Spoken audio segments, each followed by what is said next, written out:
os que deviam vir hoje vieram? Por que estudar sobre couraça espiritual do caráter? O que é que eu pretendo com essa suposta atividade de estudar? Sim, eu devo perguntar para saber que rumo eu estou seguindo, que eu estou dando para a minha vida, se é que eu dou algum rumo para a minha vida. Se é que não estão dando algum rumo para a minha vida. Se eu estiver examinando com honestidade, com sinceridade, eu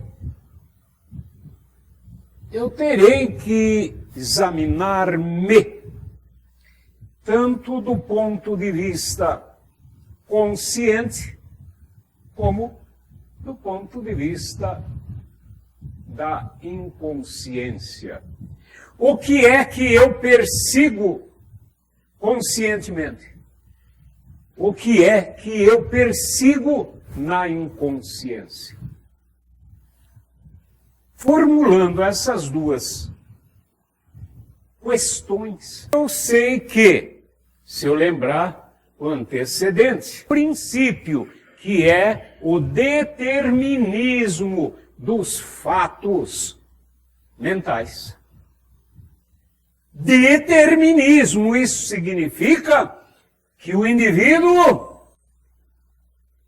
segue sempre para realizar um objetivo. Sempre.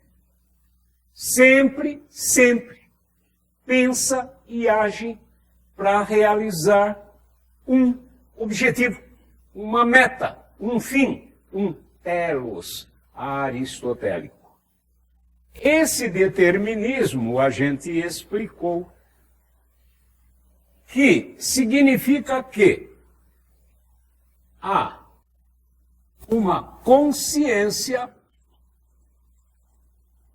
na qual o indivíduo coloca que está estudando couraça espiritual do caráter. É isto que está na consciência, não é? O que vocês estão fazendo aqui? Viu que beleza? Todo mundo, não escapa ninguém. Viu? Então, isso significa que há que se perseguir um objetivo consciente.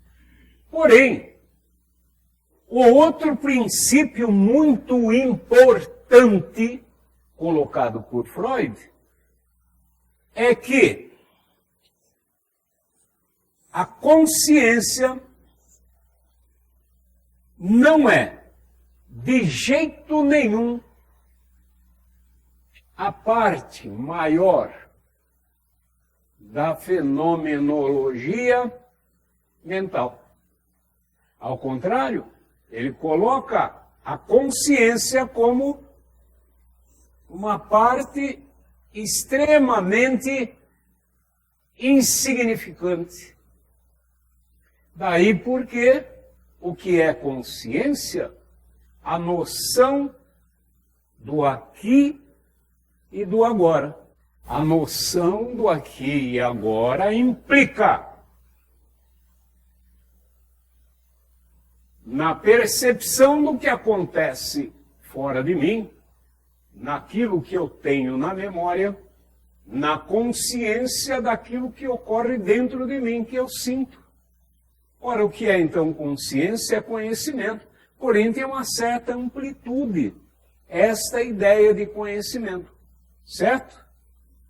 Eu vejo ali a Lia, ao mesmo tempo que eu vejo a Lia, eu reconheço que é a Lia porque eu tenho informações da minha memória, ao mesmo tempo que eu estou sentindo se eu estou bem fisicamente ou mal fisicamente, a temperatura, tudo isso.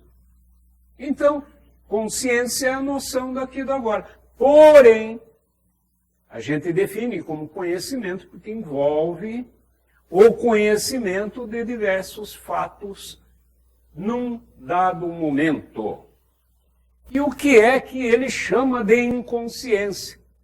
É tudo aquilo que está na memória, fora da consciência. A suposição freudiana é de que nada, absolutamente nada, do que nós passamos está fora da memória.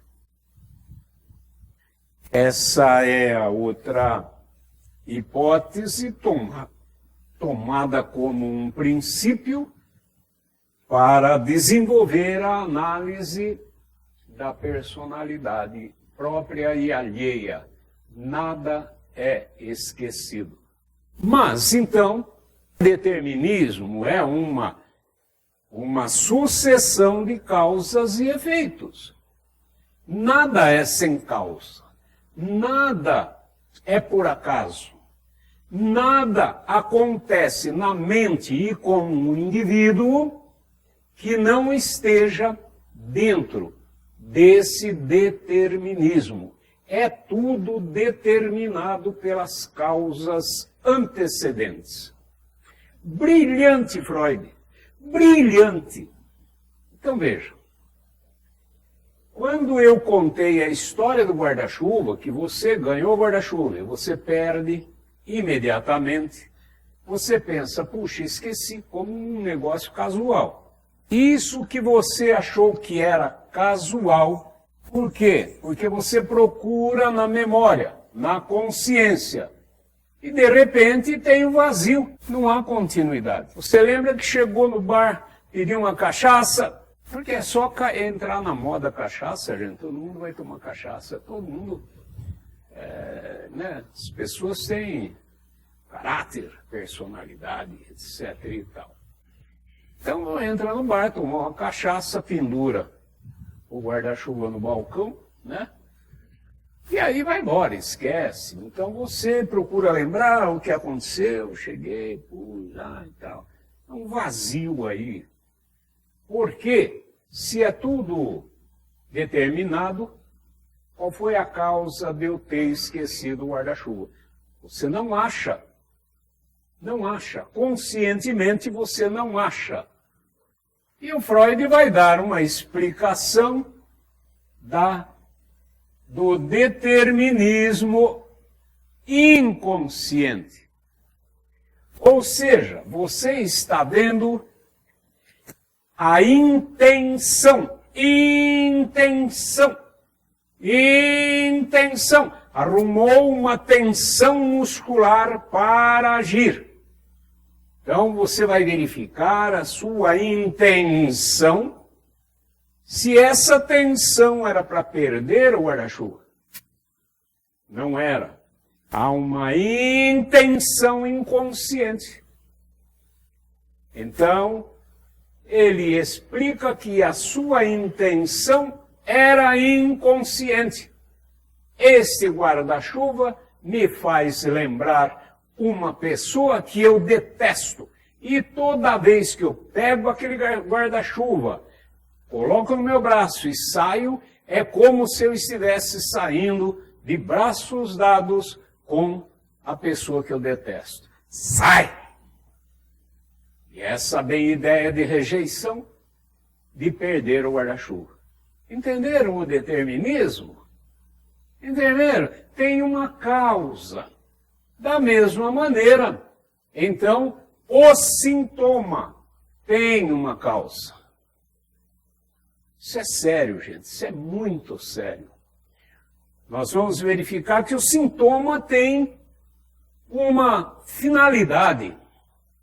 O nosso comportamento de comer demais, comer de menos, o nosso comportamento de não ser capaz de se organizar, não ser capaz de ter disciplina, tudo isso tem uma razão de ser. Nós que estudamos, perguntamos por quê e vamos pedir o apoio, pedir a ajuda da teoria. por que que eu me proponho a estudar a couraça espiritual do caráter? E aí, então, vou examinar qual é a minha intenção consciente. Qual é a minha intenção inconsciente?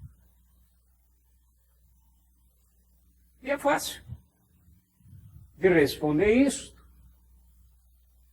Nós perguntamos: quais são os comportamentos, o que se passa comigo durante esse período de estudo? Olhem como é simples, pessoal, de se examinar, de verificar quais são as nossas intenções, conscientes e inconscientes. O que acontece comigo quando eu estou, por exemplo, na aula em que nós falamos da couraça espiritual do caráter? Aí cada um passa a responder para ver o que acontece. Estou eu sedento de conhecimentos e fico parado, aceso naquilo que o professor fala. E ai do professor se ele comete uma contradição. Ai do professor se ele não explica direito. Ai do professor se eu não entendi. Ai dele, porque eu digo, professor, seguinte, não entendi. Bom, você não entendeu o que? Eu pergunto, lógico. Você vai fazer de palhaço, fazer eu repetir, desde que a hora que eu entrei aqui disse, boa tarde, pessoal. O que eu faço quando eu chego lá? Me dá um sono do caramba. Em vez de eu ficar aceso, eu não posso, porque fico meio atordoado, indo. Quando eu vejo, acabou a aula. Essa é uma constatação. Ora, então eu estou atendendo a uma finalidade, a uma intenção consciente de estudar?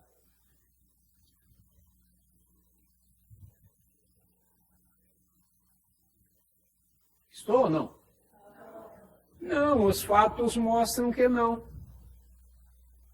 Não é simples fazer autoanálise? Mas é muito simples, gente.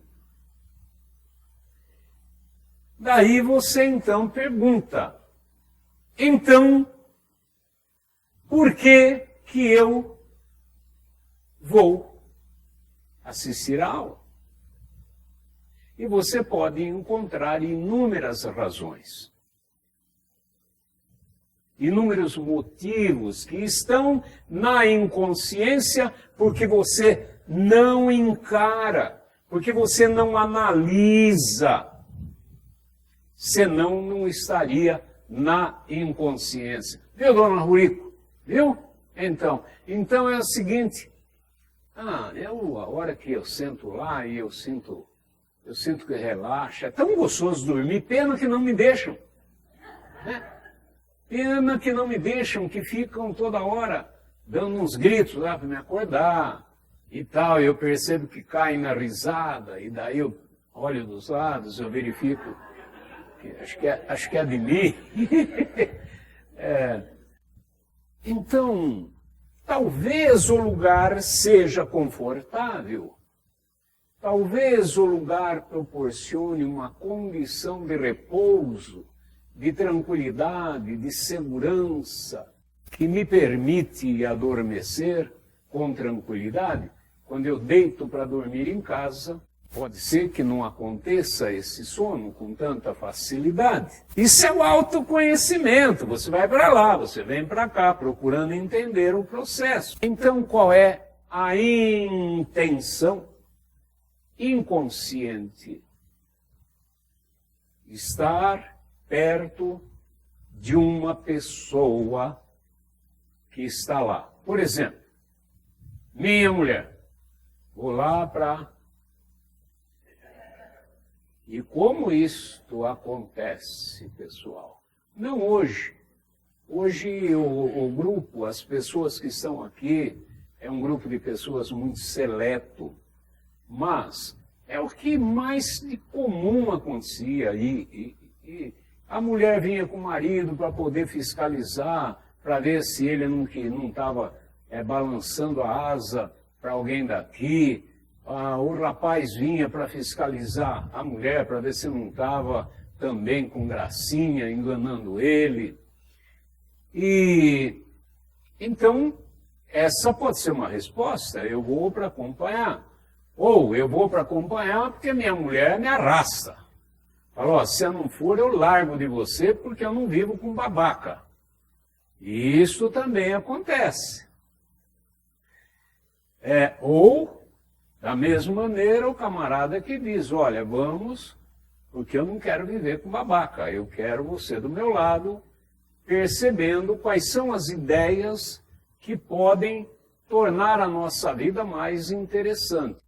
Talvez eu esteja também com a intenção inconsciente de estar próximo ou próxima de um amigo, de uma amiga. Aí pode não haver a exigência de que frequente, mas o prazer mesmo de estar junto com uma pessoa de quem a gente gosta. E aqui é um bom lugar para estar junto. Talvez, a intenção inconsciente seja aquilo que as pessoas chamam de ideia de pertencimento. Significa, eu tenho uma família, eu tenho um grupo do qual eu faço parte, eu tenho amigos. Isso também dá conforto e dá sono, é claro. O sono advém da sensação, eu falei, de proteção. Entre amigos eu posso dormir. Então, o principal do nosso estudo é sempre a autoanálise, com a finalidade, evidentemente, agora, uma vez que é admitido também por Freud e também pela psicologia racional, como um princípio também importantíssimo, que é o princípio da evolução, que ele aceitou a teoria darwiniana da evolução. E que, portanto, a personalidade pode ser dividida em 3 estruturas: id, ego e superego. Neste sentido, esta evolução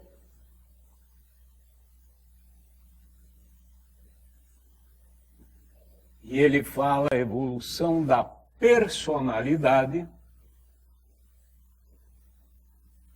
ou seja, eu me supero evoluindo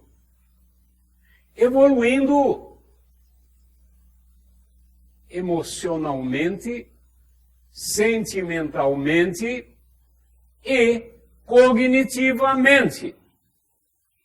Eu evoluo em termos de inteligência e emoções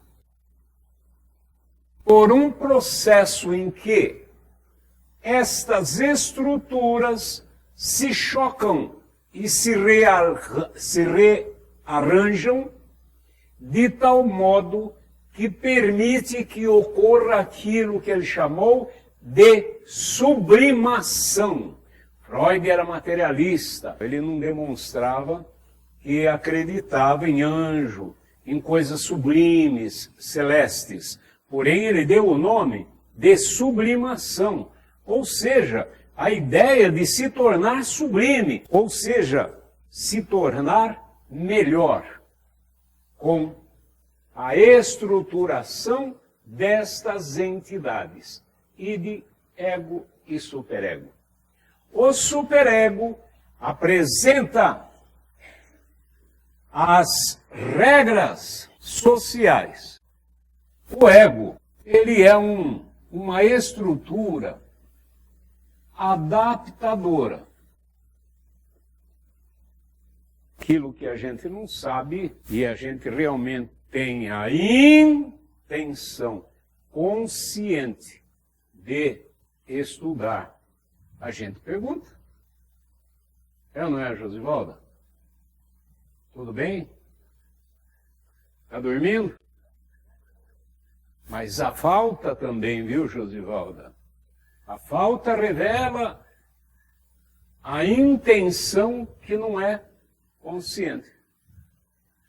Se a pessoa se propõe a estudar conscientemente, mas vive faltando, cai naquela mesma situação daquele que dorme, daquele que se distrai, porque é possível dormir de olhos abertos, gente. A pessoa falta, mas de vez em quando aparece.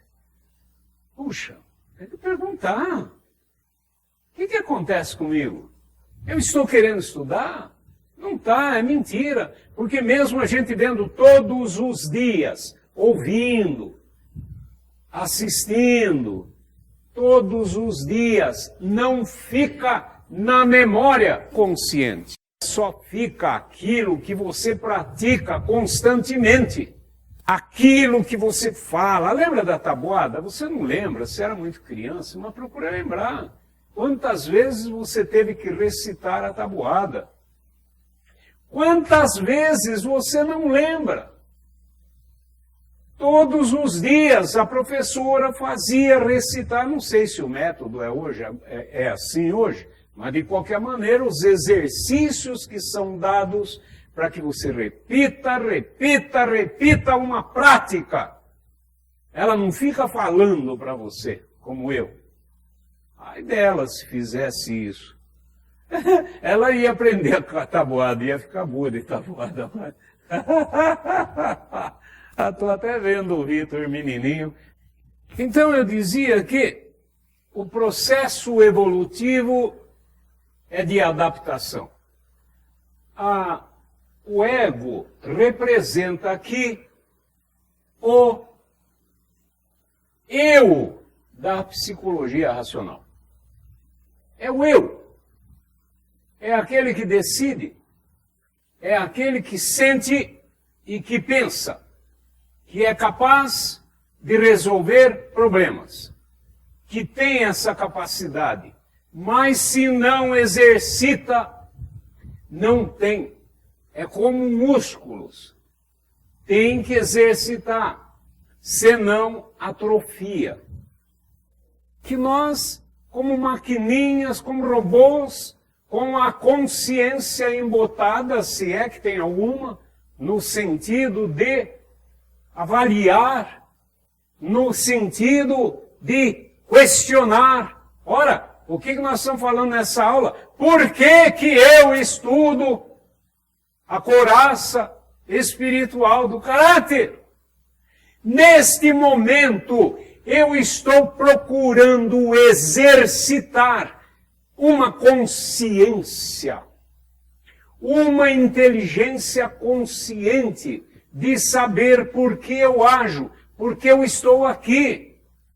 O indivíduo é um animal cultural, ou seja, ele é movido pela animalidade instintiva e pelos desejos com a justificativa cultural.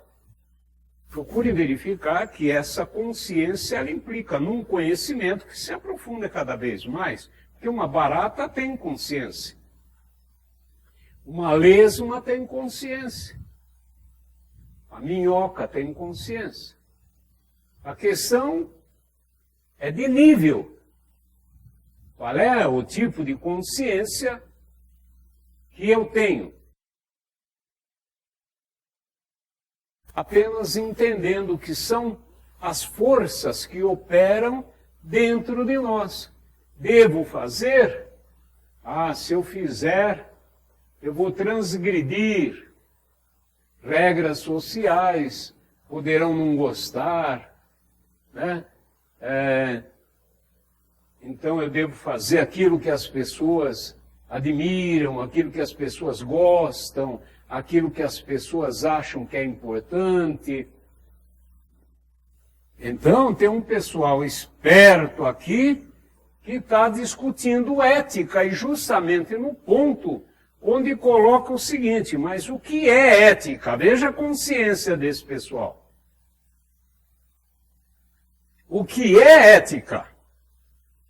Ah, está lá o Clóvis falou que ética vem de ethos, porque os gregos viam no ethos os costumes tal, né? Porra, caralho, e tal.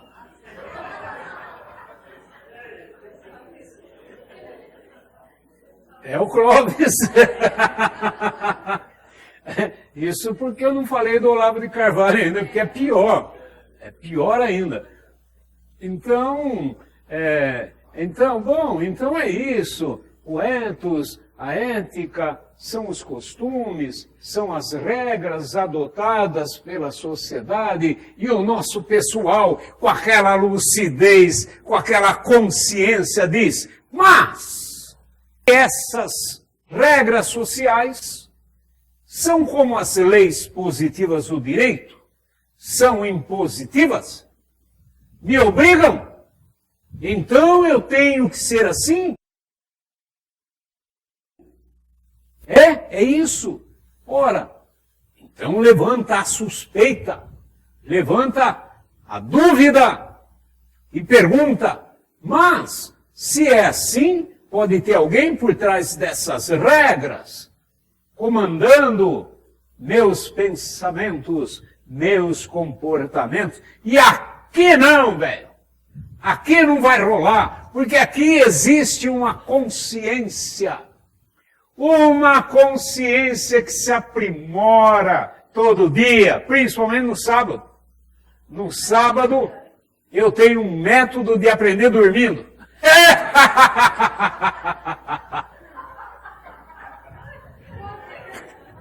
Freud, quando quis entender a problemática que envolvia sintomas histéricos,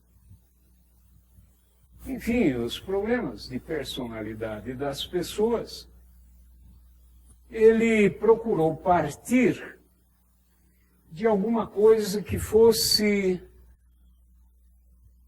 a parte mais simples do comportamento. Qual a menor parte de um comportamento? Ele fazendo a pergunta como cientista, né? Qual o menor elemento comportamental que existe? Arco reflexo, um estudo da fisiologia.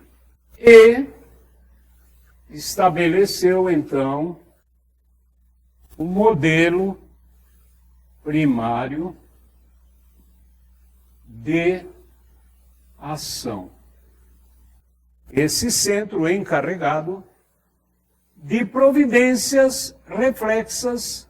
Então, supõe-se assim, o modelo primário de ação. Você tem aqui fora um estímulo. O que pode ser?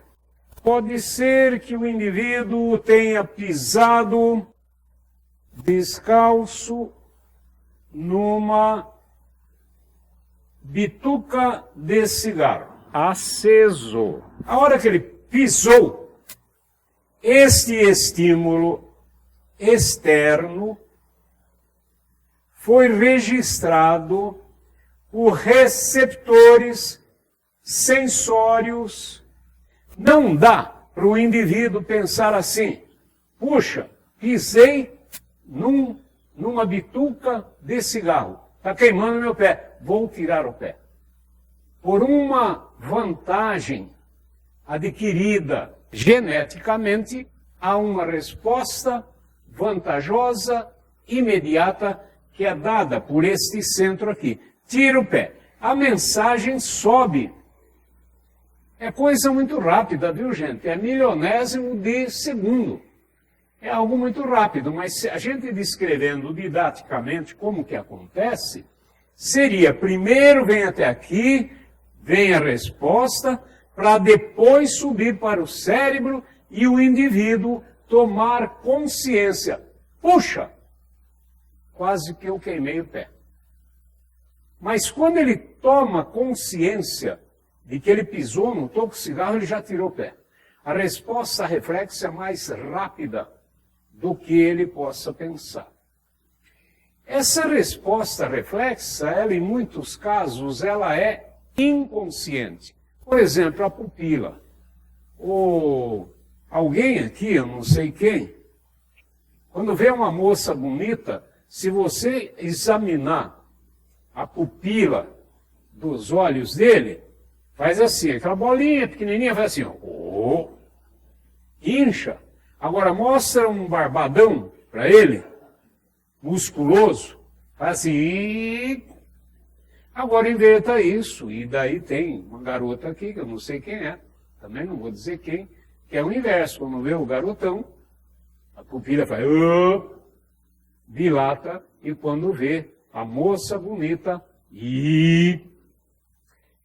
é inconsciente, você não percebe. Essa resposta ela é inconsciente, ela ocorre. Não dá para você, não quero que ninguém veja. Aí aquele cara que eu falei, eu não quero que ninguém perceba que eu gosto de homem. Porque a pupila revela. E bobagem, né? Porque hoje ninguém repara, né? Então este é um modelo primário de ação. Esse movimento isso é muito importante, de inervação da região para se movimentar, se dá por uma mensagem que a gente chama de eferente, que é justamente o que a gente coloca que revela a intenção. É aquilo que tensiona, que provoca tensão na musculatura. Então, levando isso para um plano um pouco maior, tendo em vista o organismo enquanto um todo, nós temos o seguinte: há um estímulo, pode ser visual, pode ser auditivo, que provoca, que atinge primeiro os sensores, aqui que pode ser o beliscão, o famoso beliscão. Alguém belisca você, então num primeiro momento você tem a função aferente, você tem a mensagem que vai para o cérebro, mas você tem uma resposta instintiva e condicionada. Se afasta e, conforme o caso, já quer dar um murro na pessoa. Você fica com raiva. Pode ser uma pessoa amiga, uma pessoa conhecida, pode ser um parente, mas imagine, você já levar um beliscão da raiva, né? E ocorre essa inervação do braço de quem vai dar um murro, de quem vai reagir. Ora, o que o Freud viu é o seguinte: ele viu essa relação direta do funcionamento fisiológico com as expressões comportamentais, né? E tirou deste modelo primário de ação, então, as suas conjecturas sobre a formação dos comportamentos e da personalidade. Vamos ver como. Do modelo primário de ação, nós temos, não esqueçam que daqui nós tiramos o quê? A inervação para a ação. Então, coloca-se para que fique caracterizado toda essa situação. Eu sempre coloquei o exemplo do tigre, que escapou do zoológico. Você está na rua Doutor Braguinha. Você está lá procurando uma loja de artigo chinês para comprar alguma coisinha, uma bobaginha. E eis que vê todo mundo correndo e, de repente, você vê que sai de uma das lojas um tigre imenso. E ele olha para você.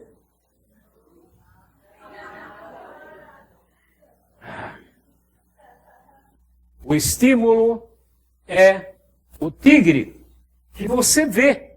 Ele não tem contato com você, mas você vê. Ao vê-lo, desperta. Neste momento, então, a pessoa tem toda uma transformação hormonal, a corrente sanguínea provocada pela adrenalina, pelo hormônio que provoca tensão muscular, obriga a acelerar a circulação, todo o sangue tem que se concentrar nas áreas mais nobres do corpo, como coração, daí o sujeito fica pálido. A pessoa diz que ficou amarelou porque numa situação de estresse, a pessoa lembra os tempos lá do passado de fortalecer principalmente o cérebro, que para algumas pessoas é o órgão que permite a pessoa tomar decisões rápidas. O sangue flui da superfície para as partes mais nobres, aparecendo esse amarelão. A musculatura fica tensa, o sujeito se borra, literalmente, ele defeca, o medo provoca isso como uma herança também do passado, porque o organismo, ele tem uma tradição de você esvaziar o organismo para ficar mais leve, para correr. É incrível essa sabedoria orgânica. O indivíduo urina, defeca, aí todo mundo tira sarro. Se borrou de medo. Natural, gente. Natural. Isso acontece de maneira reflexa. E a tensão muscular diante do tigre, o que eu vou fazer? Difícil deliberar aí. Às vezes o susto é tão grande que a pessoa paralisa. Aí o tigre pensa, por onde que eu vou começar? Aqui estamos falando de ação. Aqui vamos falar de cognição, de pensamento, daquilo que passa na cabeça. O que vai para a cabeça também é um reflexo. Então, está com sede, em que você pensa? Você está no deserto, você assiste filme, você que nunca foi para o deserto, eu também não, mas está morrendo de sede e nunca aqui você acha lugar para beber água. Começa a ter miragem, começa até ver água onde não tem. Não só pensa na água, como começa a ver, você está com fome, você pensa em comida. A primeira atividade cognitiva é a imaginação, que vem logo depois dos sonhos.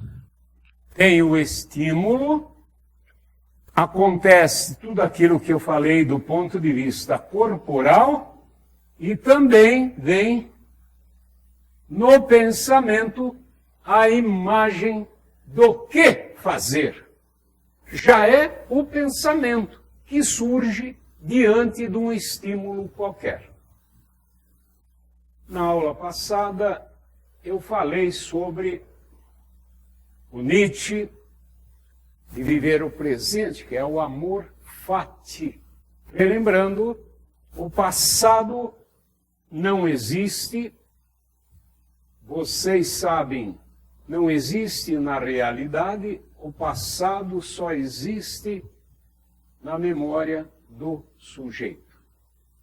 Portanto, o passado não é passado, ele é presente na verdade. Porque quando nós lembramos da época que nós éramos meninos e tal, e andávamos assim, nadávamos, na verdade isso na realidade não existe. Só existe aqui.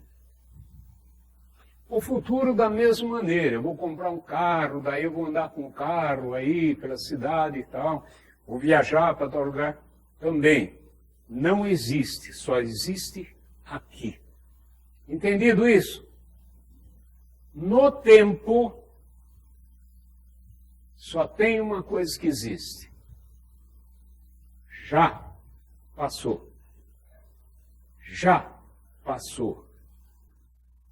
Aquilo que nós chamamos de vida, ou de existência do eu, nada mais é do que esta sucessão de já, já, já. Não é outra coisa. É um problema filosófico e vive, certo? Talvez eu volte um pouquinho mais. Porque, na verdade, ele está colocando a teoria da substituição. É esse o primor da razão, que a razão é universal. Todos os que raciocinam são capazes de chegar a uma mesma conclusão. É por isso que 2 vezes 2 é 4 em qualquer lugar do mundo, porque é um resultado da razão. A razão é universal. O que acontece aqui? Esse indivíduo, ao se defrontar com o tigre, ele fica apavorado, defeca e tal e coisa, e alguém atira no tigre. Pá! Mata o tigre, morre com a boca aberta na perna dele. O tigre decidiu começar pela perna. E um negócio terrível. E ele então fica com isso na memória. Aqui, ó. É aqui. E aí, como lembrança inconsciente, é o estímulo que faz ele defecar e urinar. É o estímulo que deixa ele tenso, que deixa ele apavorado, mas não tem mais tigre. O tigre morreu. Eu nasci na Vila Leão, morava numa das casas de aluguel, fiquei lá até uns 4 anos, eu creio, na Chácara dos Leão. Durante muito tempo eu tinha um pesadelo terrível. Até recentemente, foram coisas que eu fui resolvendo na medida em que fui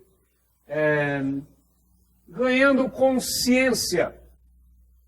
Eu sonhava com leões me perseguindo. Gente, não é brincadeira. Eu me via no Boulevard Braguinha com um leão aparecendo na minha frente. Eu sem nada para me defender. Não aparece uma arma. Eu não podia, eu era muito bebê. Eu não podia ter arma. Acho que nem sabia que existia arma. O fato é que a ideia de leão se corporificou na memória inconsciente. Virou, mexeu. Eu sonhava com um leão me atormentando às noites. Pesadelo, gente. Terrível. Estão entendendo? Estão entendendo? Por isso, o autoconhecimento. Por isso, a autoanálise. Para não viver a intenção inconsciente de ser um eterno songueira.